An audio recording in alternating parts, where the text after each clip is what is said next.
Welcome to Oncology Today, management of localized HER2-positive breast cancer. This is medical oncologist Dr. Neil Love. For this program, I met with Dr. Adam Brufsky from the UPMC Hillman Cancer Center in Pittsburgh. To begin, Dr. Brufsky summarized the evolution of the therapeutic landscape for patients with localized HER2-positive breast cancer. I think that, one of the big questions many, many years ago, and this is really from Bernie Fisher, now we're talking 1950s, early 1960s, really, so we're basically 60 years ago.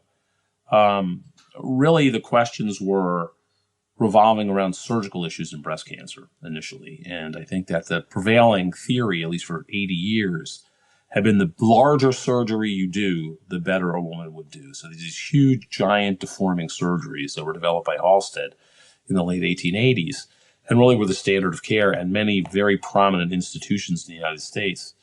And what Bernie Fisher did, I think his big contribution, was at least in animals found, it didn't really matter how much you took out, that whether you took out a little of the tumor or a lot of the tumor, the risk of metastatic disease in these animal models was the same.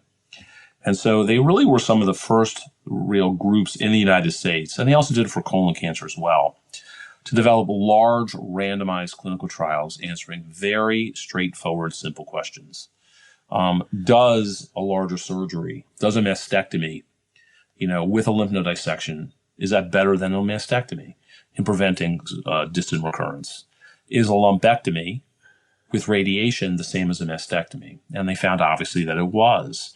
That were really killed people with distant recurrences in a very well-designed, well-done, randomized clinical trial. And I think it's really interesting that, over the years, there have been several analyses. Don Barry, a statistician, a very well-known statistician, presented, I think, at either Ask or San Antonio, probably about a decade ago, the incremental progress that had been made. And when you really added it up, through randomized clinical trials, women who maybe had a 50% chance of 5-year survival on average went up to about 85%, 85%. And that was all through randomized, consecutive, slow, randomized clinical trials, asking one question or another. Before you continue, I just maybe reflecting back on, kind of what you just went through, because I think really that issue of, mastectomy versus breast conserving surgery was part of the bringing randomized trials to oncology in general. And that was like a war. I remember it, particularly the surgeons, first of all, convincing people, not just surgeons, of the importance of doing randomizations versus historical controls, but actually insisting on doing it and actually getting it done, which really ushered in modern oncology in general, I think. It did. And we'll get into other parts of modern oncology as well in the systemic, when we kind of talk a little bit about this, because it does have some historical parallels, what we're doing now in breast cancer. In HER2-positive breast cancer. But yeah, I think that really, Norm Walmark and Bernie and the rest of them really, I think, it was radical at the time to actually ask, very prominent surgeons that you would go to. I'm not going to name names, but very prominent institutions in the United States, that really were involved in promulgating the radical mastectomy. And more surgery was better. Really, it was a real paradigm shift. It's what happens when there are paradigm shifts in medicine. There was just intense disapproval, and people don't realize how. It was right before my time. I really started in the mid '90s, but this is the mid '80s, '70s. It was an enormous amount of fighting. But there was a paper, a very classic paper, published in 1985, that showed NSCBP-B06 that lumpectomy, breast conserving surgery, with radiation was equivalent in terms of overall survival and disease-free survival. And the data are the data. It was a randomized trial. And I think people still resisted it for a while, but you can't resist a randomized study that was well conducted, and it really changed the paradigm. I think it took a little bit of time, but it changed the paradigm. And it was really driven a lot, to be honest with you, by the patients. The patients realized this. Women realized this. Women started with breast cancer. It wasn't suddenly this huge deforming surgery that you had to hide from people. And then all of a sudden women started coming out, very prominent women, talking about their own experiences with this. And I think the breast cancer community, women in particular, the advocacy community, said, wait a minute, this isn't right. They're offering us now less deforming surgery. that gives us the same outcome, we really should advocate for that. And I think that's what happened. It was everything. It was all the things that happen now in oncology. I think we're starting with those randomized clinical trials in the NSABP. So I want to kind of point towards major nodal points along the way in terms of localized disease and get your thoughts also about what happened in 2005, because that was the time that we first saw adjuvant trials, including a big NSABP trial. ASCO actually was in Orlando that year. That was before they actually came to Chicago, and it also was preceded too by the work on the overview with Richard Pito and his group, starting to establish how to do trials, how to get power in trials, survival in trials, et cetera, et cetera. Right. And then we had the adjuvant trastuzumab papers. Any thoughts to that moment in time and kind of what you were thinking then? Yeah, and how there's it played a lot out. to talk about. I could talk for hours about it, but I'll try to distill it into a couple paragraphs. The first thing was that I think what people found when we started doing adjuvant therapy for breast cancer, which is an idea that had been around since about 1980, been pioneered at the NCI by George Canellis and Craig Henderson. And we had a lot of smaller studies that had incremental benefit to it, but it wasn't statistically significant. And I think the Oxford group's real contribution to this was to really apply very rigorous statistical techniques to meta-analyses to really show the benefits of various interventions. And I think that really changed the field quite dramatically in terms of adjuvant systemic therapy for breast cancer. That really ushered in the era of that. Prior to the early 90s, it was hit or miss. They were not even giving tamoxifen to postmenopausal women or premenopausal women with node-positive breast cancer. That's even chemotherapy. There were NCI consensus conferences in the early 90s where they weren't doing it.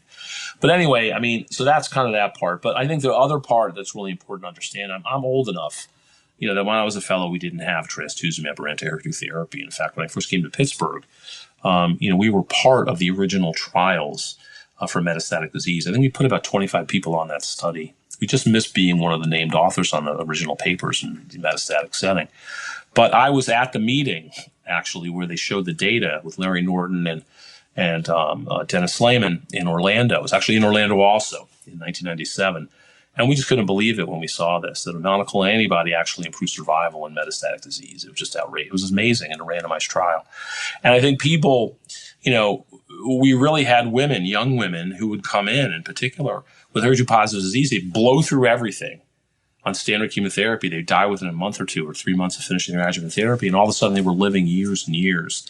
And I think the natural next question, obviously, was to do these in adjuvant studies. And Edith Perez and the NCCTG, and Bernie Fisher and Norm Walmark and Harry Baer and the rest of them, and Terry Mamounis and Chuck Geyer at the NSABP, said, listen, we're going to try doing this now in the adjuvant setting. And the interesting thing is that they both the NCTG and I think it's NCTG 9831 and the NSABP in I think it was B31 basically didn't have enough power in both trials to really answer the questions they wanted to answer.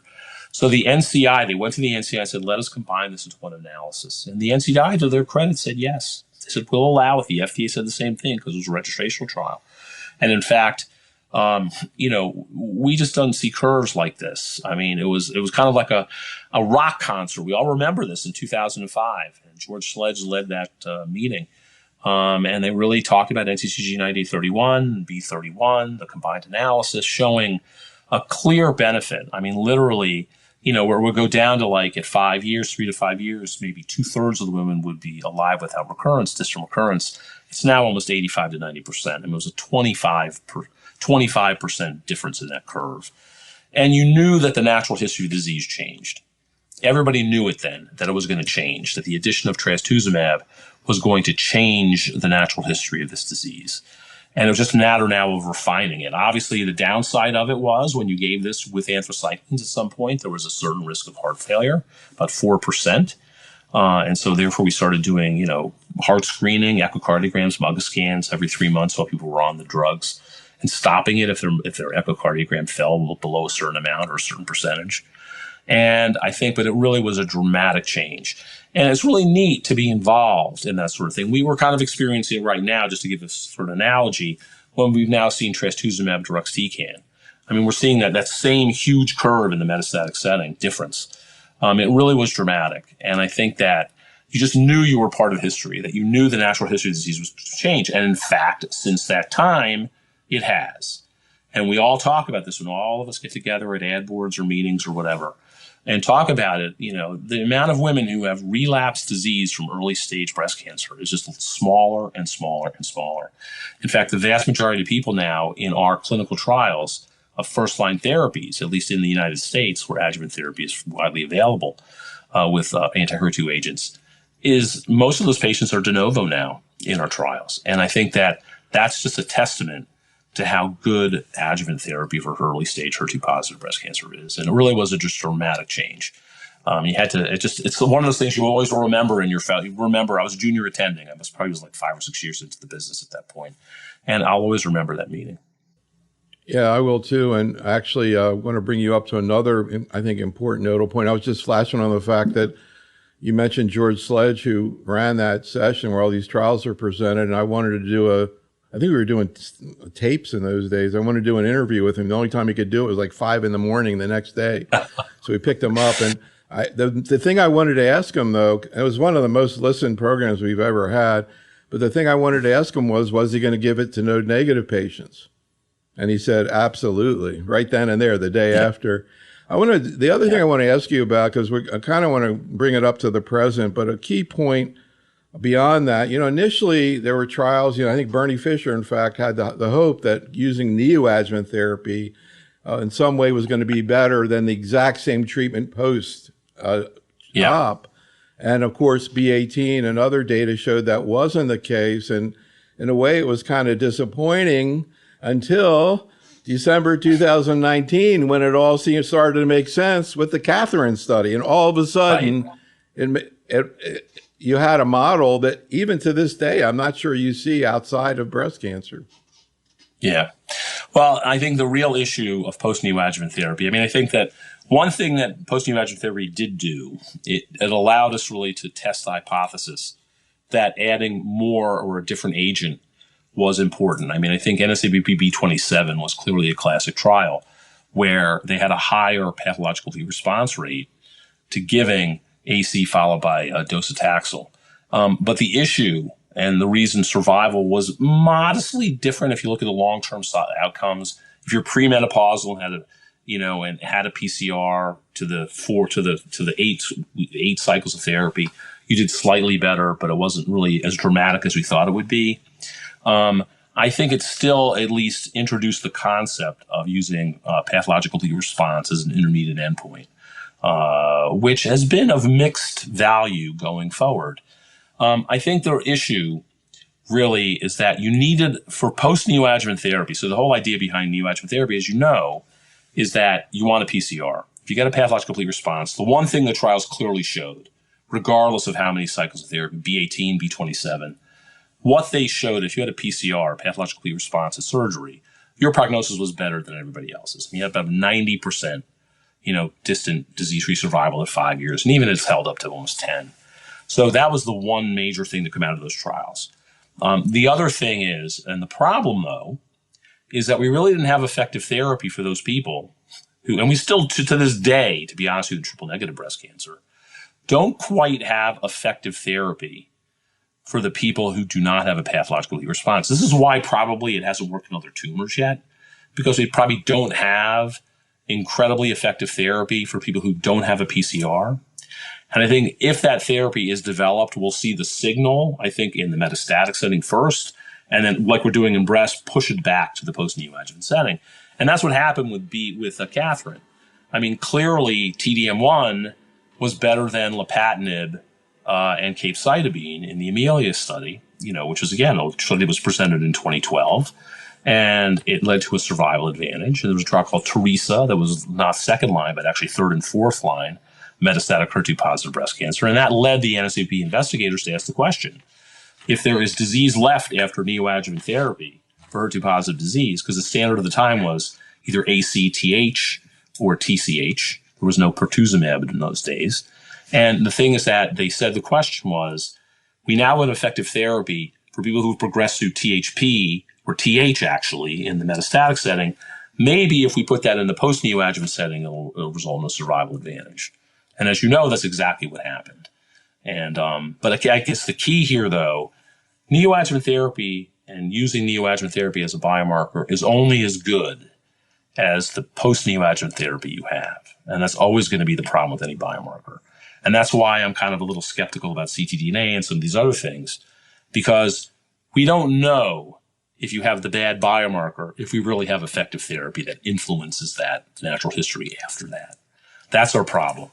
But we have Catherine to help us out, at least show us that there at least the concept, if we have an effective therapy in the post-neoadjuvant setting, then we likely will affect the natural history, making neoadjuvant treatment a reasonable option.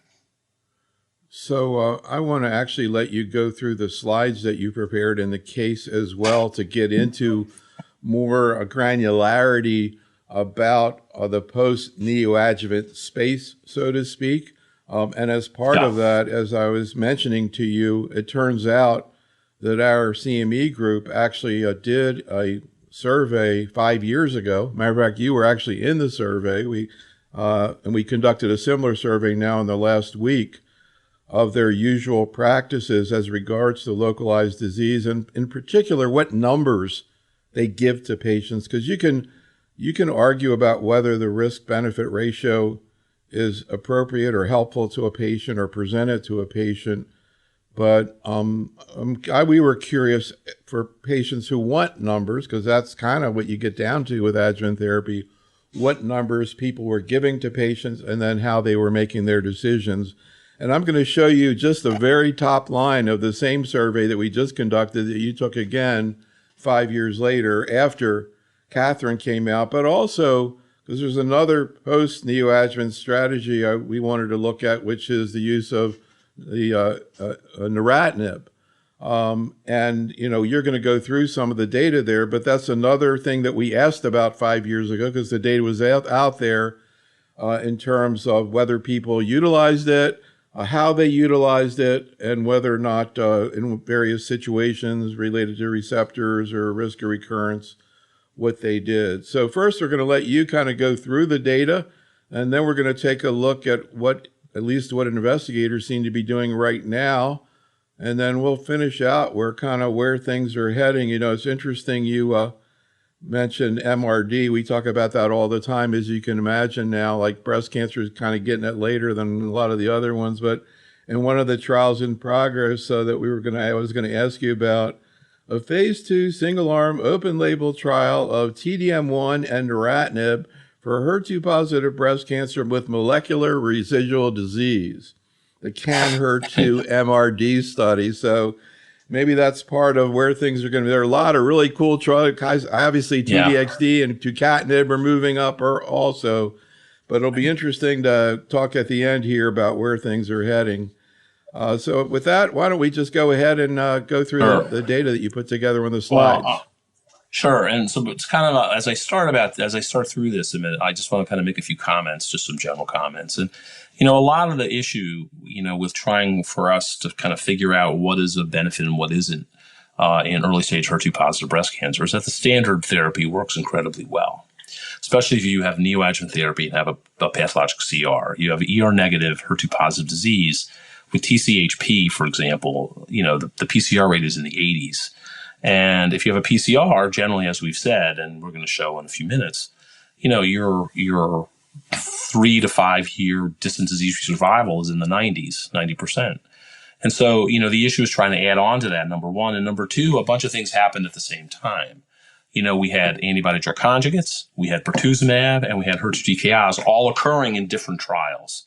We don't really know deep down, how to apply them. Now, I've come up with a little formulation in my own mind about this, and we'll talk about kind of during this and at the end about how I'm kind of looking at this. So with that, this is a typical case in my practice. I see probably something like this a couple times a year, if not more likely than that. It's a 62-year-old woman who had a 4.5 centimeter left-sided breast mass. She had 2 to 3 palpable axillary lymph nodes. You do a core biopsy, and she's got an ER positive, fairly strong at 75%, HER2-3 plus infiltrating ductal carcinoma. And so I do not use anthracyclines for this. And the TRAIN trial that we're not really going to talk about now shows that anthracyclines really don't add too much to this. They add toxicity, but not much benefit. So I gave her TCHP for 6 cycles, and then she had a mastectomy and axillary dissection. And postoperatively, she had 2 centimeters residual disease, pretty much the same, ER 75%, HER2-3 plus. She had 2 lymph nodes involved. So we gave her, based on Catherine, TDM1 for 14 doses every 3 weeks, and then an aromatase inhibitor. We give aromatase inhibitors concurrently with TDM1. So, the question is there anything else she can receive? I think, Neil, you had some questions about this before we go on. Yeah, I'm just curious. So this was an actual case you had? Yes. And I'm curious, was this a situation where this woman was interested in numbers, or you discussed risk of recurrence, or was it more sort of global? This is going to help somewhat. It was more global. I mean, I told her that, probably with her kind of cancer, she had a 50% chance of a PCR. And if she did, her survival at 5 years was greater than 90%. I didn't really go into much more detail beyond that. That's kind of how I presented it to her. So at the point at which you got back her post-op report showing pretty significant residual disease, at that point, based on the historical data, what would you have estimated if she had no further therapy, her risk of relapse would have been? I guess that would have been the control somewhere, arm. If she had no further therapy or just trastuzumab alone, based on Catherine, her basically the choice would have been probably in the control arm of Catherine. Globally, it was 77%. But I think now if we're looking at the data, even looking at the data back was originally presented, and now with the follow-up data that was presented at San Antonio, probably we're talking, probably a 5-year distant relapse-free survival, about 65%, 65, 70%. So probably a 25-30% chance of recurrence, distant recurrence, without any further therapy. And from your point of view, what would you expect TDM1 to do to that number of around 30-35%? I would say base roughly double it. I think the hazard ratios was like probably 0.6, something like that, if I remember correctly. So, probably bring her up, give her maybe. So if we're talking 30% or maybe 28% or something, give her 14, 15% probably. I would say that's where we're going. So we'll bring her into the 80s somewhere. So you're looking still at 20 or 25% risk of recurrence, even with TDM1? No, probably 15-ish. I'd say 15-ish is what I would quote. Okay, so 15, yeah, 15, 16. And from your point of view, how would post-adjuvant neratinib affect that number? What you're saying is about 15 that's a good question. In your mind. And it depends on the formulation, but in my mind, I think it would give her another couple percent. How many percent, we're not quite sure, maybe 3 or 4%. And again, the reason it's going to do that, and this is my feeling, and we'll talk this as kind of I go through this, is that I think the large antibodies will not get through a non-disrupted blood-brain barrier. And I think what the TKs are really doing in this setting is preventing brain mets as the site of relapse, which is about half of all relapses in Catherine, as I'm going to get to. So the distant relapse number in Catherine was 11% across the entire trial.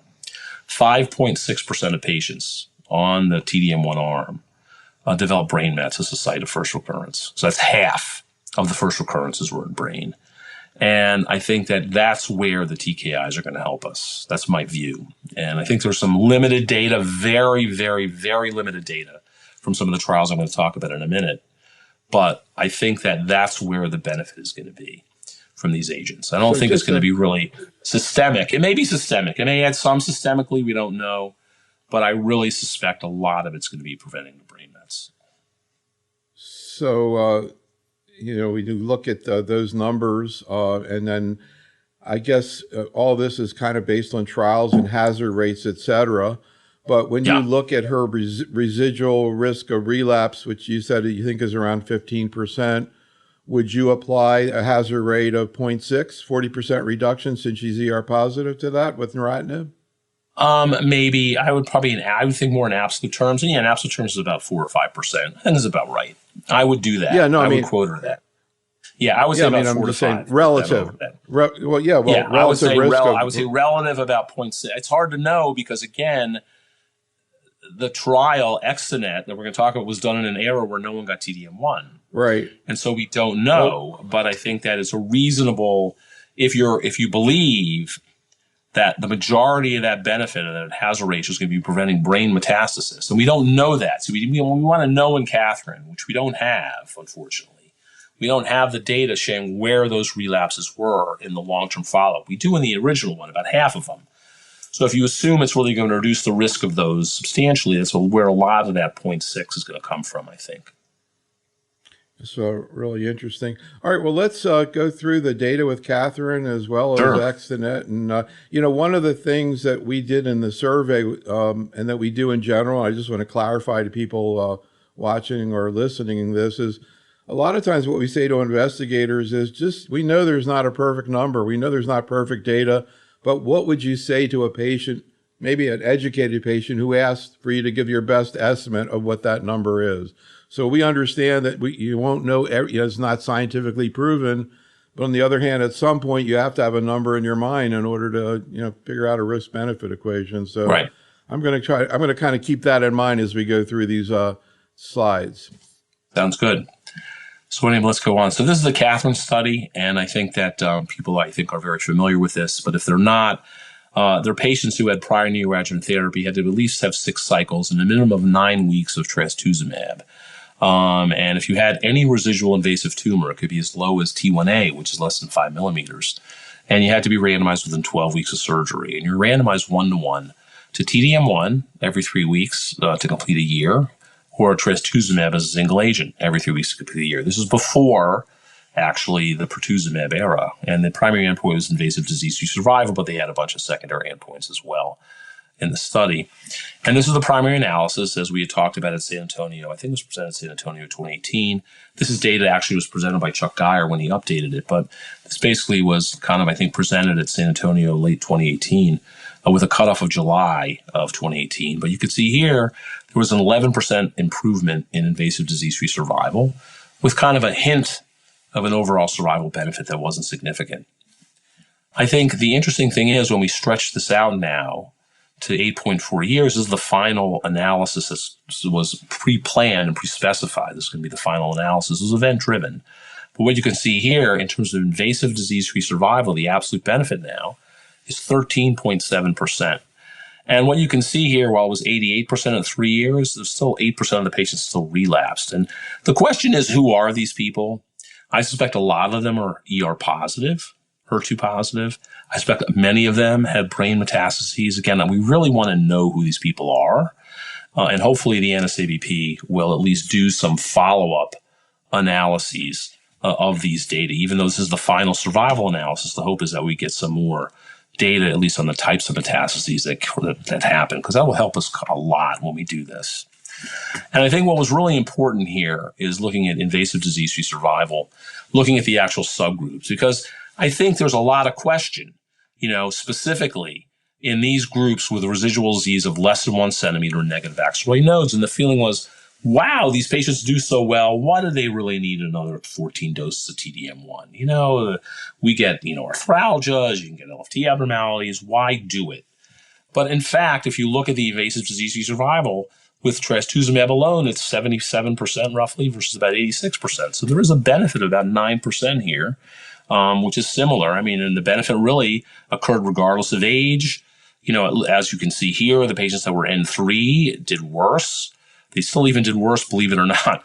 There weren't a lot of patients here, thank goodness, but they still didn't do very well. They still had a 38%, 40% 7-year invasive disease-free survival. N2 disease went from about 50 to about 70%. N1, which is the patient we had talked about, went from about 37 roughly percent risk of recurrence to about probably a 22% risk of recurrence. So you got about 11% out of it. And again, looking at some of the residual disease here, I think that, again, if you had very little residual disease, you still had a benefit in terms of invasive disease-free survival. And that's really the important one, because we have these debates in tumor boards all the time for these people right here who are N1A, N1, T1A, T1B, T1 Mike, they still had a benefit here, at least in terms of disease-free survival. Just kind of curious how you would compare the risks and side effects and tolerability of TDM1 versus trastuzumab, pertuzumab? Because, I mean, we have trial comparing TDM1 to just trastuzumab. You would think it's at least as well tolerated. Why are we hesitant to use it? So if you look at some of the trials, I don't think we're really going to talk about it, but you look at patients who had node-negative disease, for example, say T1C node-negative disease, there's the ATTEMPT study. So the ATTEMPT study, 0.0, 0.1, and 0.2 now. There's a new one with shorter amounts of TDM1. With TDM1, about 25% of patients have to come off study, and the people who are randomized to TDM1 because of arthralgias. And I think the incidence of LFT abnormalities, grade 3, I think is in the middle single digits. So it's not a totally benign therapy. We tend to think it is because in the metastatic disease, people are willing to tolerate a lot more. But in the adjuvant setting, I was really surprised by that discontinuation rate. It was mostly arthralgias, actually. And there was some fatigue, but it's mostly arthralgias as a discontinuation rate. So it's not a benign therapy, as benign as we'd like it to be. It's benign compared to some of the other therapies we give, but it still does have side effects. And so that's why it is important to kind of think that through. Have you had patients with clinically significant arthralgias on TDM1? Yes, I've had to take people off. Maybe not to the 25% in the trial. Oh, yeah.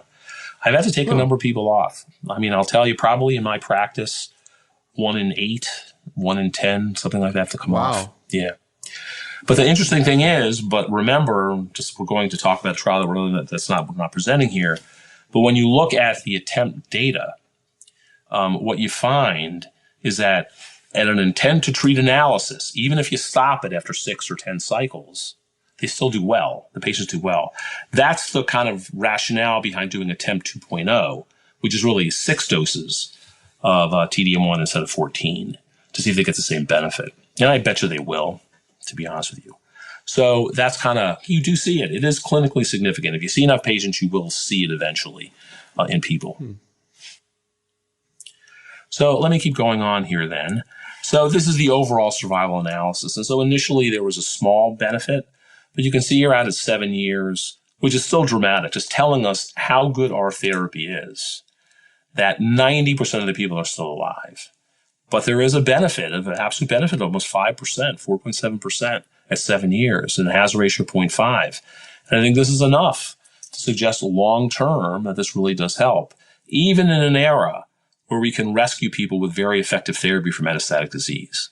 That, again, this suggests to me that we do have very effective therapy for metastatic disease, but we don't have that effective therapy for metastatic disease to the brain. And this is why I want to know what these people have. What are they dying from? Is it CNS metastasis? Which I think we're finding more and more in metastatic disease, how people die with HER2-positive breast cancer. And so it's really interesting. These are the follow-up questions. Like any really good trial, it always has some really interesting follow-up. And I think that to me is going to be a really interesting follow-up question. We try to figure this out. But clearly, TDM1, adding TDM1 after at least a TCH-like regimen, I think is a benefit. And again, looking at the survival data, survival is much better, believe it or not, even though these people have a lot of relapses. Even the patients with N3 disease, half of them are still alive at 8 years later. N2 disease, we're quoting an overall survival, not a disease-free survival, of 87. So it goes to about 13% chance of death, even with N2 disease, which is a fairly dramatic disease. But what I want to focus on is this, is that, again, these are the patients with this N1A, less than a centimeter disease, no nodes positive. Even just getting trastuzumab, the overall survival is 93% versus 92%. What it didn't show is the distant disease-free survival. And I suspect that the distant disease-free survival in these, I forgot to show this, is not that substantially different between these two arms. That's why the survival is so high. And so even though you may be preventing extra local recurrence in that very, very low-risk disease afterwards, you're not preventing distant recurrence. So the debate is still going to rage about whether, if someone has minimal residual disease after neoadjuvant therapy, should we, like T1A, T1B, should we be giving TDM1 or not? And I think that is going to keep going back and forth. I think he asked Chuck Geyer, he says yes. And Chuck happens to be one of my partners now at Pitt. And so we have this conversation at Breast Tumor Board all the time. And I think that it's a reasonable question. But the data are the data. You're preventing invasive disease-free survival even this far out. Now, the reason I say this is what people got in the follow-up. This is why the survival really is much better than the overall survival and the relapse-free survival. You can see here, in the trastuzumab-only arm, again, this is not a lot of people getting DXd, but a lot of people got TDM1. A lot of people got pertuzumab. A lot of people got TKIs. And I think that, this to me is kind of why a lot of these drugs, especially pertuzumab, have a survival advantage in the metastatic setting. TDM1 does too, when it wasn't given in the adjuvant setting. So I think this is kind of erasing a little bit of that. Notice that not that many had DXd. That was only 1.8%, very few. And so I think the more DXd that we have, I think these numbers would even come even closer together because DXd really has a substantial survival advantage there. Now, this is what I wanted to focus on a little bit. Then we went back and looked at Catherine, a bunch of us who were investigators on Catherine. And we asked the question, really, where were patients relapsing? This is really important. And it turns out, distant relapse-free survival was about 10.5%. But when you divide it into where the relapses occurred, 5.9%, or roughly half of that 10.5% was in the CNS. And this is kind of consistent with the idea that at least in an intact blood-brain barrier, these drugs can't get through the blood-brain barrier. And so the CNS is a sanctuary site. And going back to oncology, you asked me to kind of talk about oncology going way, way back to the real beginnings of medical oncology as a specialty, really came from multi-agent chemotherapy in pediatric leukemias in the 1970s. And they made huge leaps going from single-agent to multi-agent chemotherapy. But why did the kids die? Because they had sanctuary sites, the brain, the testis. And when they figured that out, suddenly the survival went up into the 90s. And I think we're seeing the same thing in HER2-positive breast cancer. I think that we're kind of getting to the point where the systemic disease, at least in the early setting, is taken care of extraordinarily well. And the hope is that we have agents, hopefully TKIs, at least in this case, that may reduce the risk of recurrence in those sanctuary sites. And so that's the whole idea, at least in my head, of where we're going. And that kind of explains a little bit and sets the stage a little bit for neratinib. And why is neratinib different? Well, neratinib is different than lapatinib in two ways. So neratinib has a little bit more of TKIs that it binds to. It binds to HER4. Both lapatinib and neratinib do HER2 and HER1. But more importantly, neratinib is irreversible, where lapatinib is not. So once neratinib sticks to the molecule, until the molecule is degraded, it stays there. Where lapatinib, there's some pharmacokinetic issues that if you stop dosing it, it suddenly pops off the receptor because the levels go down. And as a result, it's not as effective. And so, Extenet was a very interesting trial. And one of the first things they did, which I think was really cool, the original Extenet trial basically was patients who had been on HER2-positive early-stage breast cancer. They had prior trastuzumab and chemo, and they could have residual disease or not. They could be ER positive or not. And they had to have at least 2 years. At least they did it initially. They could have at least 2 years of adjuvant, be 2 years after, at least 1 year after completing their adjuvant trastuzumab. So basically 2 years after the start of chemotherapy. They were given 2 years of neratinib or placebo. And so initially, and it was really dramatic, they reconsented as many patients as they could and tried to get 5-year follow-up data, which I think was cool. And they actually got some overall survival data as well on this. And Arlene Chan actually published this finally. But what initially happened is that they showed that at least, again, these are patients who did not have pertuzumab, did not have TDM1, but at 5 years, there was an improvement in invasive disease-free survival of about 2.5%, which was modest, but consistent, I think, say, with the difference of an anastrozole versus tamoxifen in ER-positive disease. So I think that was kind of interesting. When they looked at hormone receptor status, most of the benefits seemed to be, at least in the adjuvant setting, or the post-neoadjuvant setting in the hormone receptor positive subgroup. You can see here it's about a 7% benefit, 6-7% benefit, where there's no benefit in the hormone receptor negative. And I think the reason a lot of us feel that this is that most of the relapse in ER-negative HER2-positive disease occurs within the first year or two, right? By 3 years, I tell patients, if you have ER-negative HER2-positive disease and you don't recur within the first 3.5 years, you're probably not going to recur. And so therefore, I think this is just a trial design issue. We kind of argue whether there's really crosstalk with ER and HER2. I think the more logical is that most of the patients were going to relapse in the HER2 hormone receptor negative population relapsed already by the time this trial had started. But what you can see here now is that, this is in the intent to treat overall population. There was no difference in overall survival, even though there was a 2.5% improvement in invasive disease-free survival. And this actually disappointed when this data was finally published. This was presented. It was published by Frankie Holmes in the European Journal of Cancer last year. A lot of people said, okay, well, that's it for neratinib.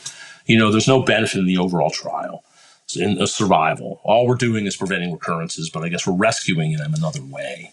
And I guess that's one way of looking at it. But to be honest with you, I think when we really start to look at subgroups, and I know, people very well-known and people that I really like in my business, said this is data dredging. Nonetheless, I think we have to go with whatever data we have to try to make clinical decisions. And when you look at the patients who were hormone receptor positive and really had only 1 year from the last trastuzumab, but do not have a PCR. So these are patients that are higher than normal risk. They didn't have a PCR after their neoadjuvant chemotherapy. And you can see here in this subset, which is probably about 10, 15% of the total group, that there was an absolute benefit in terms of invasive disease-free survival, which was substantial, 77% versus 85, almost as much as TDM1, to be honest with you, in that particular subgroup. If you look at the patients that are hormone receptor positive, if you go back to Catherine data, it's the same delta roughly of about 7-8% in terms of invasive disease-free survival with the TKI. Again, looking at this data, when you look at overall survival, you can really see a substantial benefit here. Again, this is exploratory post-hoc analysis of this trial, but it's 300 patients with 150 in every arm. And, you see this 8-year improvement of about 10% in these patients, a very specific subgroup, who did not have a PCR post-neoadjuvant chemotherapy, that hormone receptor positive disease. And I think, again, there's something there. And what I've always asked everybody is, who are these people? Where do they relapse? And my guess is potentially in the CNS. And I have a little bit of data to show for that. And that's this. You're really kind of pushing your data as far as you can. You really have to take it with a grain of salt, because you're really kind of looking in subgroups and subgroups and subgroups. But when you looked at all of the patients who had hormone receptor positive disease and less than 1 year after completing their adjuvant trastuzumab, you can see here they're clearly numerically, and you can't really have statistics on this because it's a post-hoc analysis, but numerically, half of the patients had relapse in the CNS versus those that got placebo. And it was the same in ER positive, ER negative. Even the patients who had a PCR, believe it or not, there were still 3 relapses in the CNS in the patients that had a PCR, whereas, again, 2 versus 10. Clearly, these are numbers. They're suggestive, and we're going to get to real trials of it in a few minutes. But these are suggestive of some benefit in the CNS, which is what we all thought.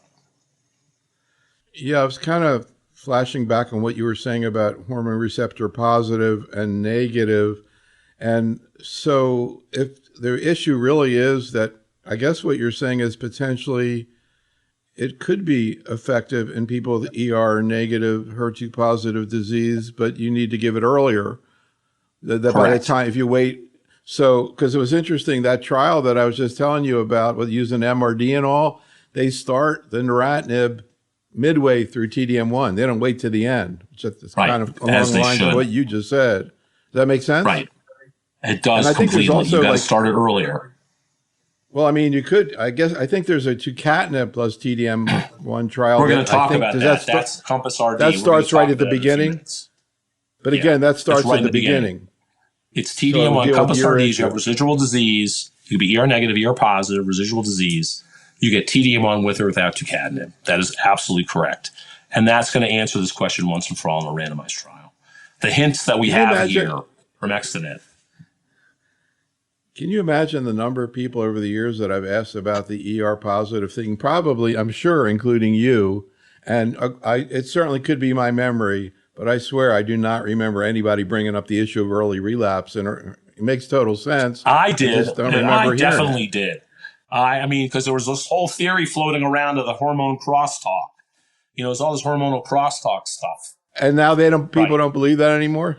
Oh, that's interesting. No, they I do. guess I'm They behind do. the We time. don't know. There's no right just don't answer. I know. mean, I'm giving the trivial answer. I mean, hopefully it's a more elegant answer that there really is crosstalk.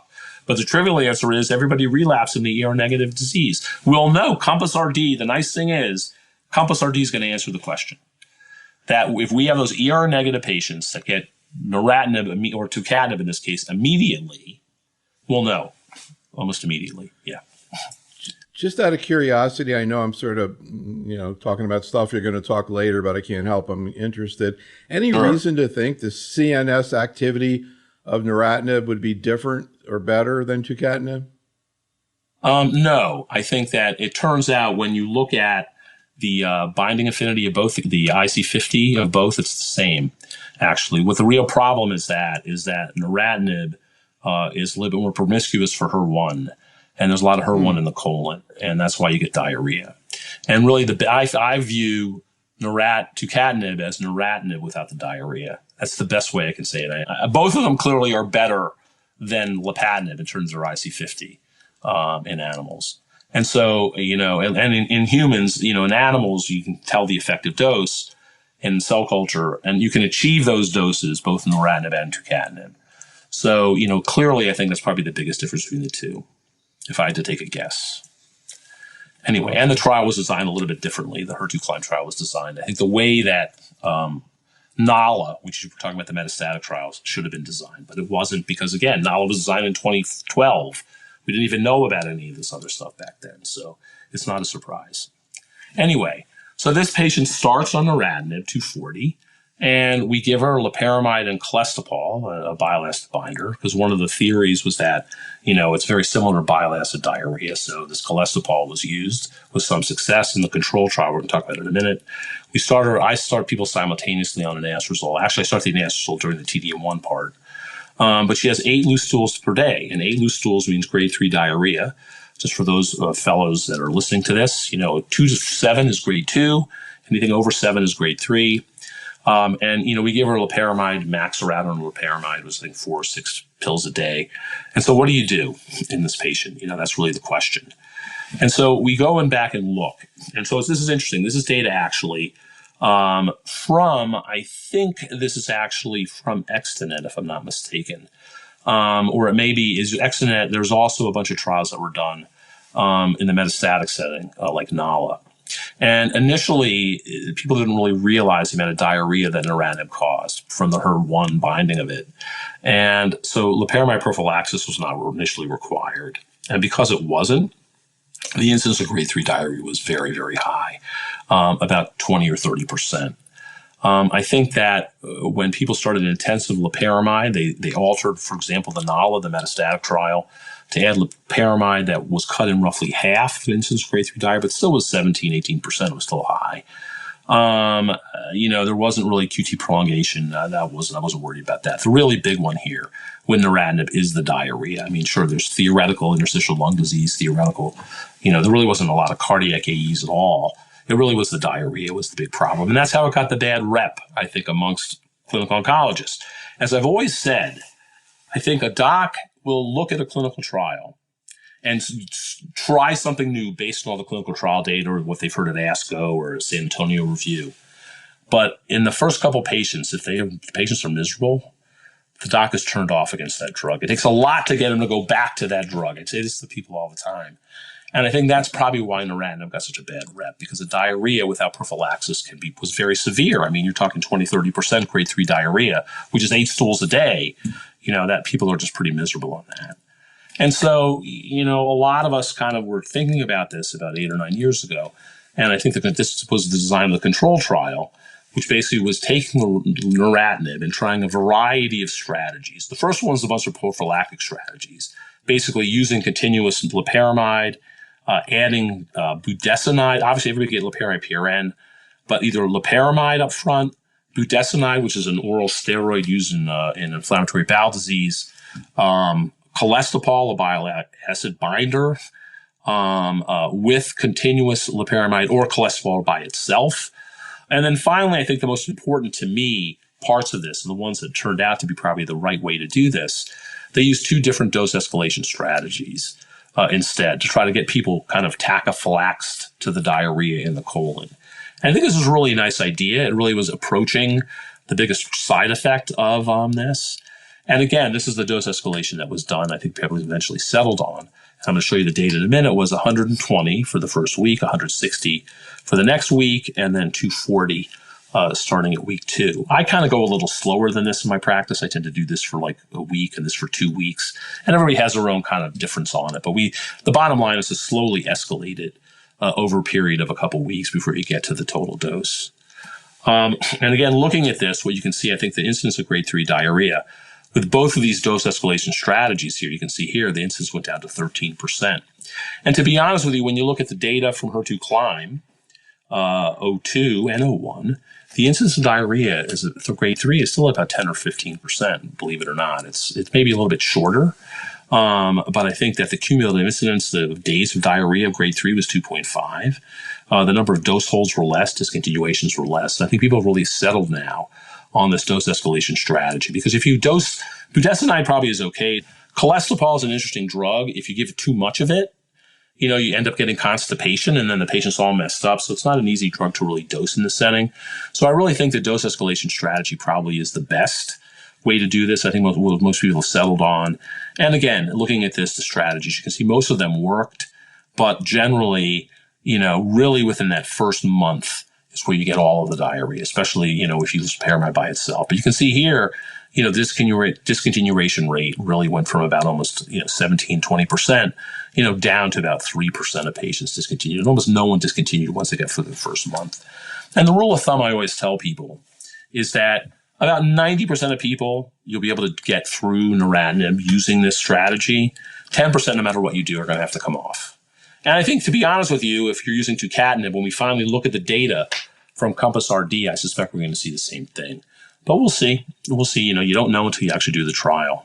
And this just shows you, again, the treatment duration. That these are the amount of months that people could be on it. And again, with this dose escalation 1 and 1 strategy in particular, you can see most people got the full almost 11, 12 months without discontinuing. Others did too.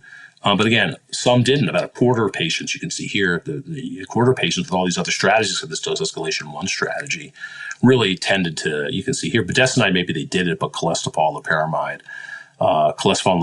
or the other dose escalation strategy, most people actually, about a quarter of people had to stop based on this strategy. So back to the study, based on all this data, the neratinib was discontinued, and she was given PRN, loperamide, and cholesterol. PRN were all that was discontinued, and her stools went back to a grade 1 within about a week or 2. And then we started her on a gradual dose escalation from 160 to 240, about 3 to 4 weeks, and she was able to do it. She had 2 to 3 stools a day, which was more, but it was tolerable. She was willing to keep doing it. You'll have patients who have 5 or 6, and they say, listen, Dr. Brufsky, I don't want to do this anymore. And I said, okay, we tried, and that's it. And she completed the 12 months of neratinib. So I think the lesson here really is that there does appear to be a benefit in subgroups, I think. Again, there's subgroup analysis. This is all hinting. We all have is hinting right now. You can't really, got to take that with a grain of salt. But I think the diarrhea, which is the biggest problem with this drug, can be controlled with the dose escalation strategy. And talking to my colleagues around the country, locally and nationally, I think most people have agreed that with the dose escalation, neratinib is tolerable when you have to use it, but it just has that bad rep, so no one wants to use it at all. So now let's talk about tucatinib. So, tucatinib really was designed basically as a pure HER2 TKI. It didn't have any EGFR, HER1 activity, TKI activity. And so, the incidence of diarrhea in theory was much less. It was a much more tolerable drug. And we'll get into kind of some issues with tucatinib in a minute. But the bottom line is this is HER2-Climb 02, which is similar to HER2-Climb 01, but we'll talk about 02 for a minute because that's what was just presented at San Antonio. These are patients basically who had progressed on a taxane-containing regimen in the metastatic setting. And they could have had progressive brain mets at the same time, active brain mets. And they were given TDM1 with or without tucatinib. This is building on HER2-Climb 01, which is the same trial with trastuzumab, capecitabine with or without tucatinib. And just to show you the trial, a modest benefit, of about 2 months, nothing to really write home about. I think that's number one. But in the patients with brain mets, also a hazard ratio of 0.64. But again, a modest benefit. It really was, a lot less than I think we were going to see. suggesting that TDM1 is not a bad drug as a second-line therapy. But this is, I think, the most important part of this, is that the reason that this was done, and just to say here that about 15 to 20% of the patients had LFT abnormalities and had to have the drugs at least reduced or discontinued. I think the discontinuation rate was probably about 3 or 4%, maybe 5% of the combo. And this is the problem with tucatinib, is that it does have drug-drug interactions that neratinib does not. And it's a little bit harder to give. We have patients who are on a ton of other therapies, and it can be hard to know what those interact. I mean, obviously, we're lucky in that when we enter it in the computer, it'll spit out if there's a drug interaction or not, but sometimes it doesn't. And it just makes it a little bit harder to dose. I mean, for example, we can't combine it with paclitaxel. It was tried in the neoadjuvant setting, couldn't do it. There was LFT abnormalities, and they had to stop that arm, I think, of I-SPY in the neoadjuvant setting. So, tucatinib is a tough drug to combine with drugs. For example, I'll give you another example. There's a trial called, I think, Destiny 7 or something like that, where we're combining tucatinib with DXD. And I think the GI toxicity tends to be a little tough. So we'll get back to that in a minute. But the reason I presented that data is for this, and to get back to the early stage setting. And that is, you can see here that you've got these CNS recurrences on trastuzumab and TDM1 that are about 5 or 6% of the patients right in here. And the hope is that if you can somehow prevent brain metastases, these will be cut in half, hopefully. That's the idea, be the kind of Compass RD. I think Compass RD is just about finished accrual. It's patients with HER2-Posi disease, could be ER positive or negative, and they get TDM1 and tucatinib from day one, the minute they start their TDM1, which is probably right after the radiation. They get tucatinib if they need radiation, or tucatinib and placebo. It's a great trial. I really, really am excited by these results because I think all of us suspect, that because tucatinib gets into the CNS, it's going to probably lower this risk of CNS recurrence.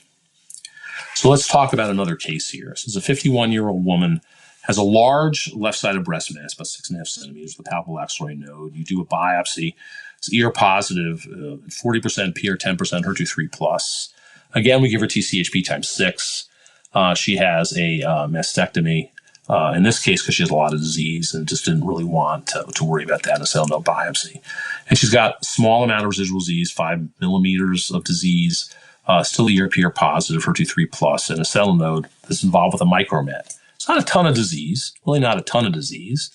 But, she'd had a completion axillary dissection because at the time the surgeons were not comfortable with just a single node. She's offered radiation therapy and an aromatase inhibitor. And so what else do you do? And so this is somebody that we asked for enrollment on the Compass RD trial. This is a typical patient to be enrolled in Compass RD. Unfortunately, she got randomized to the TD1 only arm, although it could be fortunate, we don't know yet.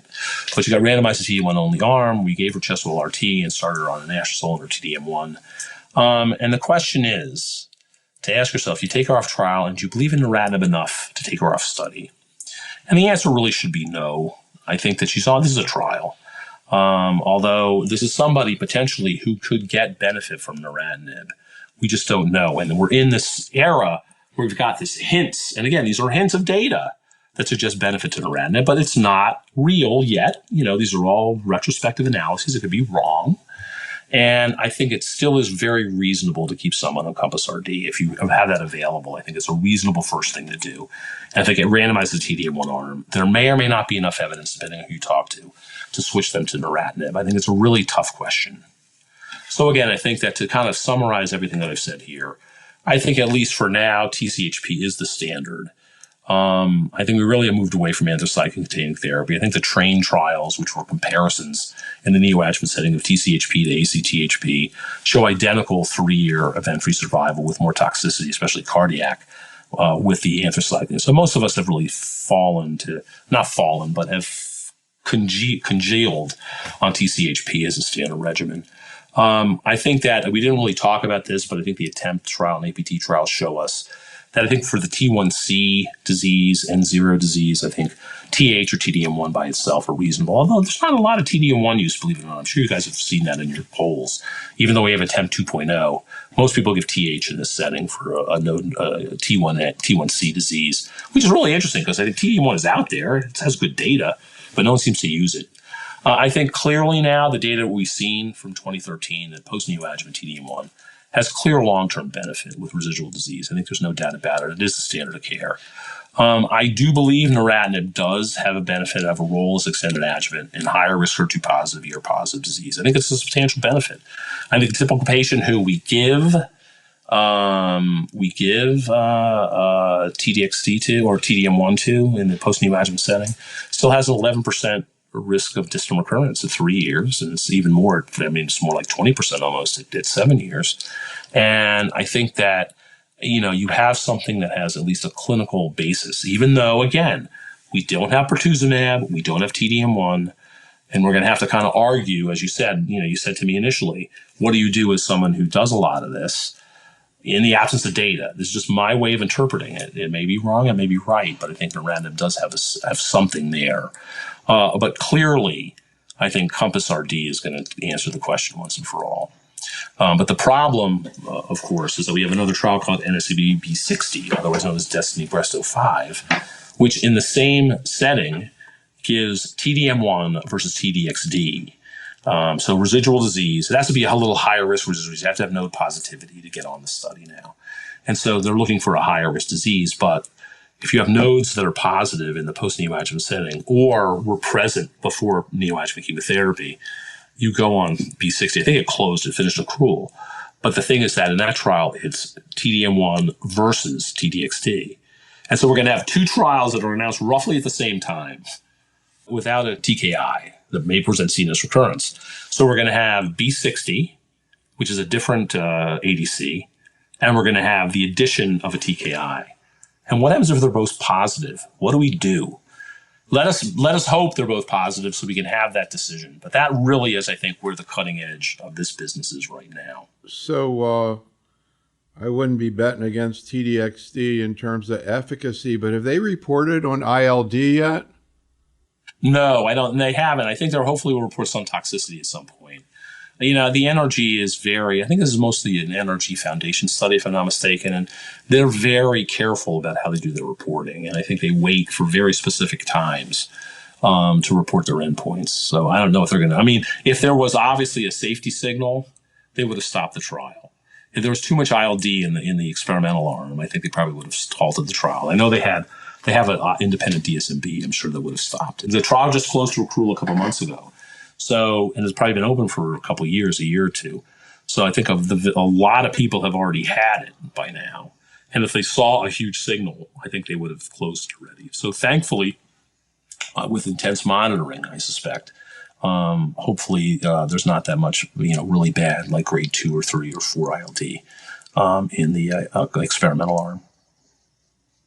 So, I guess you can make the argument that not a lot of practice-changing data of huge note has come out in the last 5 years, but seems like it's very likely that in the next couple of years, maybe we're going to have another big shift. But let's just take a look at where things are today, particularly compared to 5 years previously. We gathered quite a few investigators, and a number of them had took the survey, including you, in 2018. So I wanted to just kind of go through the initial things that we're getting here now. We're hoping in the next few months to put together an abstract to San Antonio, maybe actually be able to present these data, but we're just getting in now, taking a look at it. But already we can kind of see and can confirm what we know we're going to see, because we always see heterogeneity in these types of surveys, and actually more homogeneity that you might expect. So the centerpiece for this current survey, we asked a bunch of questions about how people ameliorate toxicity, et cetera, et cetera. But the thing that really is the centerpiece of it is essentially 4 clinical scenarios. Now, it's interesting that when we did this in 2018, we had like almost all the scenarios we were presenting were adjuvant. We had a couple of neoadjuvant, but then Catherine came out and everything changed. But here, we still are looking at the same basic post-neoadjuvant, gross subsets. So we tried to break it out into path CR, significant residual disease, and let's say modest or minimal. I don't know if we put this together perfectly or not. For the minimal one, we said less than 5 millimeters in the breast and 1 microscopically positive node. Would you agree that's along the sort of the lower end of the risk, kind of what what you were talking about in terms of the debate there? So first of all, you can see at least at this point, even, to deal with your question about whether or not people pull back, at least at this point, it looks like everybody's still sticking to TDM1, even though it's sort of microscopic, and nobody's saying neratinib, obviously probably because it's ER negative. Although interestingly, when we said, what do you think the potential benefit in neratinib, you can see there's like a bunch of docs who said there was a 1 or 2% benefit, but they don't recommend it. Now, if we do the same scenario, microscopic disease, but now make it ER positive, you see a big difference. Now you see neratinib numbers going up, and now about half the people are saying they're going to use neratinib, and a number of the people who say they won't estimated only a 1% benefit, so I can understand that. Somebody said they didn't think there'd be a benefit. I understand that. But you also have people, you have one person saying they think there's a 5% benefit of neratinib, or another one 4%, and yet they don't give it. I really regret not asking the question, would you offer it? Would you bring it up to the patient as a possibility? So first of all, I would hope and assume they would bring it up as a possibility, but then say, I really don't think you ought to do it. Anyhow, any thoughts about this initial post-neoadjuvant scenario? I'll tell you, I'm impressed by the homogeneity. I mean, I think that if you go to the back one, everybody agrees on that. And I think, again, Compass RD is going to change everybody. They're going to change because, remember, I believe the ER negative patients got it too late. They'd already relapsed already by the time that you got around to it. But in this case, I think this is a very reasonable thing. They're estimating 3 to 4% on average. If you average that neratinib column up, it's about probably 4%, 3 to 4% when you put it over everybody. And I think given a 3 to 4% benefit, with not a lot of data, I think a lot of people are concerned. The reason they're TDM1 only people may have been for the benefit, but that 5% person may have said, listen, it may be 5%, but we're in a data-free zone where patients have had TDM1 and pertuzumab, and I'm not 100% sure, and I really want to commit someone to that kind of dose escalation and possible diarrhea for a year. I understand that. And I understand it's 50-50. I'm surprised it's 50-50 because when you look nationally at clinical practice, it's much less than that in this scenario. I think, Neil, you may or may not have done surveys of community oncologists, but I have a feeling it's a lot less than that. And, these are amongst breast cancer experts, and I think it's about 50-50. So it's interesting. And I think a lot of it may have to be the fear of the diarrhea without doing the dose escalation. But I think you took that away and said, listen, there's really not that much diarrhea if you use dose escalation strategy. I suspect more of those people, the believers that there's a benefit, probably across the board would probably recommend it. Those 3% there's one that was 3%, one that was 4%. I suspect they would have offered it. But some people believe it may not work. And until we get that randomized Compass RD data, we're just not going to know the answer. But I think this is reasonable. This reflects, I think, current thinking among breast cancer KOL types, about 50-50. I would say this is about right. Well, one of the things that we're really interested in taking a look at is a bunch of these people took the survey in 2018, and we're curious whether or not now they're offering neratinib for a lower absolute benefit because now they're more comfortable with the drug or using it more often. Yeah. I don't know.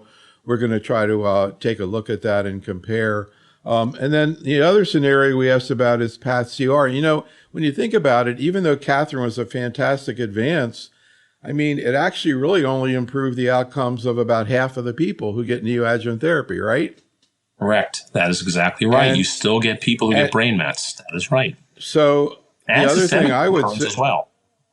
Right. So I would also say if you believe in the, we just did a project on clinicians, doctors and nurses, particularly oncologists and oncology nurses who have cancer and how they look at it. Just out of curiosity, we've been looking at that. But one of the issues here, now when you talk about neratinib, again, I'm not aware of any life-threatening problems. You theoretically can stop treatment. Well, it may be potentially inconvenient. you gave the figure around 9 or 10% risk of relapse. That's roughly what we see. Well, in terms of the risk over on the left, you see people saying with PAS-CR, you see as high as 15. One person says 20. Several people say 15 or more. If I could reduce 15% by 40% hazard rate, like you were saying before, that would be 3 or 4% for non-lethal. I mean, I don't think it's out of the question to bring it up to the patient, but I guess people aren't doing that. Yeah, see, the thing is that I think the absolute benefit to trastuzumab in this, I don't know what benefit we're really getting out of another 6 months of trastuzumab, to be honest with you. I think many of my colleagues may have overestimated that. That's why I think I put 0 there, because I'm not sure the addition. I think most of the benefits coming in the neoadjuvant setting. But nonetheless, whatever you believe in it, you believe in it. But I think clearly most people believe there's not much of an additional benefit in PCR. Well, Compass RD really isn't PCR. It's not going to help us, unfortunately. But on the other hand, I think that this isn't surprising. I think the short answer looking at all of this is that with the standard of care, a PCR really brings you into almost the 90s in terms of your risk of recurrence. And in terms of lack of recurrence, it's just survival. And neratinib, while it may add a little bit, doesn't add a ton. But again, if the Compass RD shows that most of the metastases that are being prevented are brain mets, I think that will drive some people to using TKIs even after PCR. So here is the data on a significant residual disease, ER negative. Again, people generally not thinking that neratinib is going to add very much, but now we add ER positive. And you see actually more than half of people saying neratinib. Yeah, I wonder what's going on nationally with that, because I don't know to what extent people, you mentioned this thing about, people try something once or twice. So I don't know, the control message has been out there for a while. Maybe people are kind of listening. This is another thing that's interesting. So as I mentioned, this thing 5 years ago, all the cases were adjuvant because Catherine hadn't come out yet. We didn't know it was coming out. But we did have a 2 positive node case 5 years ago. And, occasionally you see this, right? A patient presents with a small tumor, you get a big surprise at surgery, they've got positive nodes. So when we presented this, and, there you're looking now at adjuvant therapy. And again, we said ER negative, and people are not saying much about neratinib, but yet now when we say ER positive in the adjuvant situation, you see people talking about more benefit and using it. As you said, Extenet was done in the prior to Catherine, so it's kind of hard to put this all together, but any thoughts? Yeah, I mean, I think that this is the Extenet patient. I think you're still going to get a benefit to the TKI over and above the addition of the pertuzumab. I think that, again, it's a different mechanism of action, non-cross resistance most likely. This inhibits the TKI internally, where pertuzumab inhibits the dimerization and getting the two domains together. So yes, I think that there is a benefit to it. Again, people are concerned because of the diarrhea, the bad rep it has with diarrhea in people's hands without prophylaxis and dose escalation. So here's some other questions we asked, I think maybe reflecting people's perspectives. How many times have they used post-adjuvant neratinib? A couple of people say 0, and other people have used it a lot. Also interesting, a little bit of heterogeneity in terms of starting dose. I take it that you're starting with 120?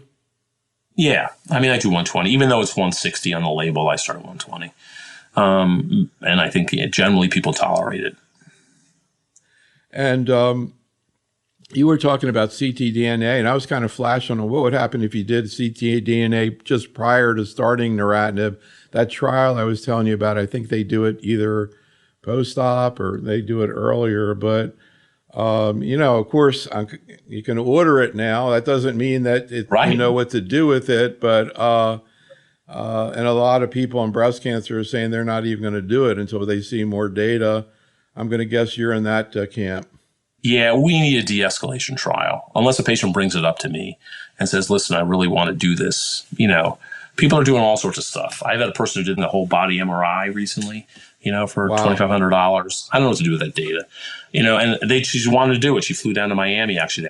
I don't know what to do with this data. That's what I tell women. I say, listen, if it's positive, what am I supposed to do with it? And if it's negative, what does it mean? I mean, maybe because everybody a false sense of assurance. I don't know. But until we have a therapy we can act on, either an escalation or de-escalation decision, I don't know what we're doing with it yet. Well, that's why I was thinking about it 5 years. I mean, I have no idea whether you'd see a positive ctDNA at 5 years, but I was also wondering about what happens if you look at ctDNA in people getting endocrine therapy, after 5 years, do they become positive? And, right. So in other words, when you stop the dormancy, when the tumors come out of dormancy, they have circulating DNA. Yeah. That's a great idea. But the question will be, okay, they come out of dormancy, what do you do? So there is a trial right now of using a CDK4 and an AI in those patients who come out of dormancy, apparently, to see. And what happens when you normalize the ctDNA? No one knows. We know it's bad, but we don't know necessarily if normalizing it is good yet. So I want to ask you about some of these trials that are going on. This one is particularly interesting to me because I don't know if I mentioned to you, I was contacted by there's an advocacy group for lobular breast cancer. They contacted me about doing. I've heard of them. Yeah, Steffi Osterreich at our institution is a big basic scientist. Right, that's right, yeah. Right. Yeah.